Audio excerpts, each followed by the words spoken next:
माँ की नसीहतें। किरण के विवाह को अभी मुश्किल से 3 माह हुए थे और वह अपने ससुराली जनों से नाराज होकर मायके में आकर बैठ गई। उसकी दशा देखकर उसकी माँ स्वर्णिता जी ने उसे अपने पास बुलाया और प्यार से उसके बालों को सहलाते हुए कहने लगी, बेटा, तुम्हें अपने घर वापस जाना चाहिए। ऐसे छोटी छोटी बातों पर नाराज होना शोभा नहीं देता। इतना समझाने के बावजूद किरण ने एक ही रट लगा रखी थी, मैं उस घर में कभी वापस नहीं जाऊंगी। वहाँ मेरी इज्जत एक नौकरानी के जैसी भी नहीं है। सुबह सुबह उठकर सबके लिए ब्रेकफास्ट तैयार करो, फिर दोपहर का लंच, फिर रात का खाना। मैं रसोई तक सिमट कर नहीं रह सकती। मुझे भी अपने सपने पूरे करने हैं। मुझे भी जीने का अधिकार है। यह काम तो कोई भी बाई कर सकती है, कोई भी खाना बनाने वाली लगा सकते हैं, लेकिन नहीं, पता नहीं किस घर में आपने मेरी शादी की है। स्वर्णिता जी ने उसे समझाने की बहुत कोशिश की और बताया कि बेटी, हर्ष एक बहुत ही सुलझे हुए विचारों का लड़का है।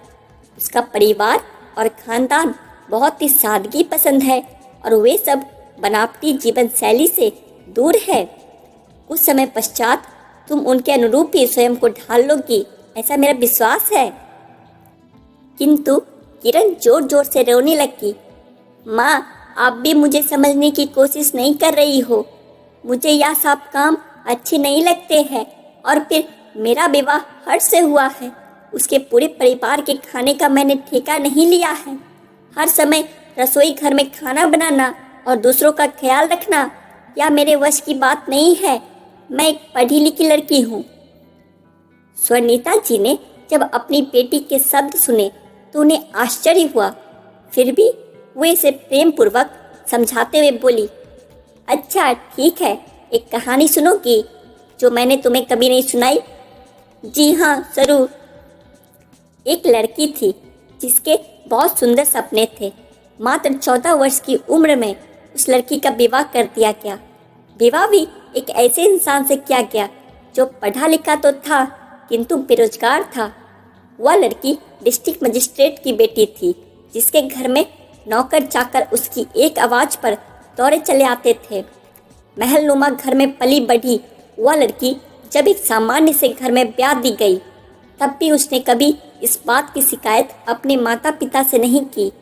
ससुराल में आते ही उसे वह सब काम करने पड़े जो एक गृहिणी को करने होते हैं, जो एक घर की बहू का नैतिक दायित्व होता है। पहली बार रसोई घर में खाना बनाने की जिम्मेदारी जब उसे सौंपी गई तो वह डरी सहमी सी सब कार्य करती रही। जिस लड़की ने कभी रसोई घर में कदम नहीं रखा था, उसे सबके लिए खाना बनाना था। प्याज काटते समय उसकी आंखों पे ढेर सारे आंसू टपकने लगे थे। घर पर तो हमेशा यह काम उसकी माता जी किया करती थी। उसे माँ की बेहद याद आती थी, किंतु फिर भी अपने आंसुओं को पोंछकर उसने अपनी साड़ी के आंचल में समेट लिया और जुट गई अपने काम में। धीरे धीरे उसने खाना बनाना सीख लिया। घर की साफ सफाई से लेकर कपड़े धोना और सबकी ज़रूरतों का ध्यान रखना उसी का काम था। मन में आगे बढ़ने की अभिलाषा ने जैसे दम ही तोड़ दिया। घर गृहस्थी की जिम्मेदारियों में ऐसी उलझ गई थी कि अपनी ओर ध्यान देने का अवसर ही नहीं मिला। विवाह के लगभग 20 वर्ष बाद उसने अपने पति देव के समक्ष आगे बढ़ने की इच्छा रखी तो उन्होंने उसकी इस इच्छा का मान रखा। फिर उसने स्नातक की। स्नातक के पश्चात विशिष्ट बीटीसी का कोर्स किया और 6 माह के प्रशिक्षण के बाद एक विद्यालय में उसे सरकारी नौकरी प्राप्त हो गई। किंतु नौकरी करते हुए भी उसने घर के बड़े बुजुर्गों के बनाए गए रीति रिवाजों का पालन किया। साड़ी पहनकर अध्यापन कार्य के लिए जाना मजाल है जो सिर से आंचल जरा भी ढलक जाए। उसने प्रत्येक परिस्थिति से हंसकर समझौता किया। जानती हो वह स्त्री कौन है? कौन है? वो लड़की कोई और नहीं, तुम्हारी माँ ही है बेटी।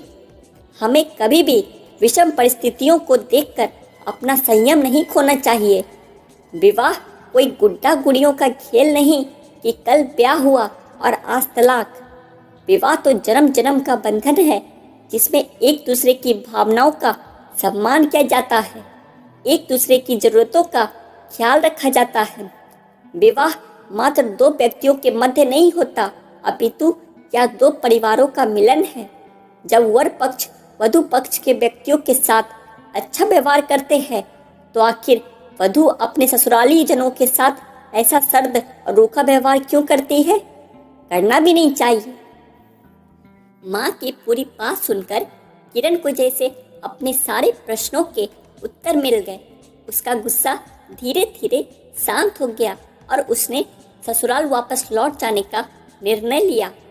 आज किरण के विवाह को लगभग 10 वर्ष हो गए हैं और वह एक सुखी सफल दाम्पत्य जीवन का सुख भोग रही है।